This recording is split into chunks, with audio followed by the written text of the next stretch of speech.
প্রিয় শিক্ষার্থী, এখনও তোমরা যারা আমার চ্যানেলকে স্বাক্ষর করোনি তারা অতি অবশ্যই স্বাক্ষরটা করে নিও। আজ আলোচনা করব সমাসের একেবারে সর্বশেষ পর্যায়ে। আর আজকে অফার আছে, একটার সাথে একটা ফ্রি। হ্যাঁ, আজ বাক্যাশ্রয়ী সমাস এবং নিত্য সমাস দুটো একসাথে আলোচনা করব। তাহলে চলো, কোনো বেশি কথা না বলে, ভিডিও দীর্ঘায়িত না করে মূল আলোচনায় যাই। হ্যাঁ, অবশ্যই কিন্তু স্বাক্ষর, সাবস্ক্রাইব করে নিও। চলো শুরু করি। বাক্যাশ্রয়ী সমাস। বাক্যাশ্রয়ী সমাস কাকে বলে? যে সমাসে ব্যাসবাক্যের সমস্ত অর্থটাই একটি বাক্যের মধ্যে ধরে দেওয়া হয় তাকে বাক্যাশ্রয়ী সমাস বলে। যেমন, বসে আঁকা হয় যে প্রতিযোগিতা, বসে আঁকো প্রতিযোগিতা। যে দেশে সব পাওয়া যায়, সব পেয়েছি দেশ। যে কমিটি সবুজ বাঁচায়, সবুজ বাঁচাও কমিটি। সাত রাজার ধন যে মানিক, সাত রাজার ধন মানিক। সাক্ষরতা অভিযানের যে আন্দোলন, সাক্ষরতা অভিযান আন্দোলন। কৃষি উন্নয়নের সভা, কৃষি উন্নয়ন। রক্তদান শিবির, রক্তের শিবির প্রভৃতি। এরপর আসি নিত্য সমাস। নিত্য শব্দের অর্থ কি? নিত্য শব্দের অর্থ সতত বা সর্বদা বা প্রত্যহ, কন্টিনিউ ঘটে চলেছে যা।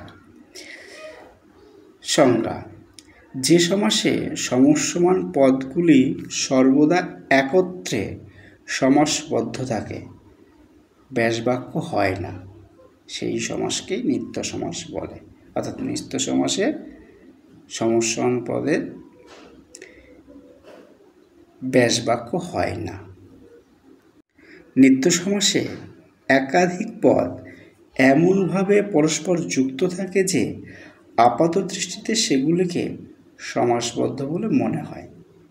নিত্য সমাস কোনো বিশেষ ধরনের সমাস নয়। অলপ সমাসের মতো এটিও যে কোনো সমাসের অন্তর্ভুক্ত হতে পারে।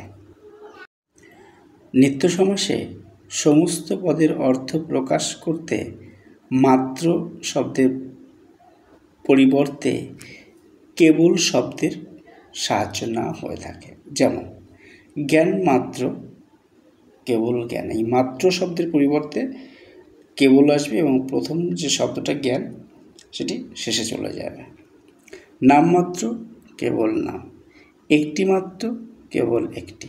এছাড়াও সমাসবদ্ধ পদের শেষে অন্তর থাকলে সাধারণত ব্যাসবাক্যে শব্দের প্রথমে অন্য শব্দ বসে। যেমন, গ্রামান্তর, অন্য গ্রাম। গ্রহান্তর, অন্য গ্রহ।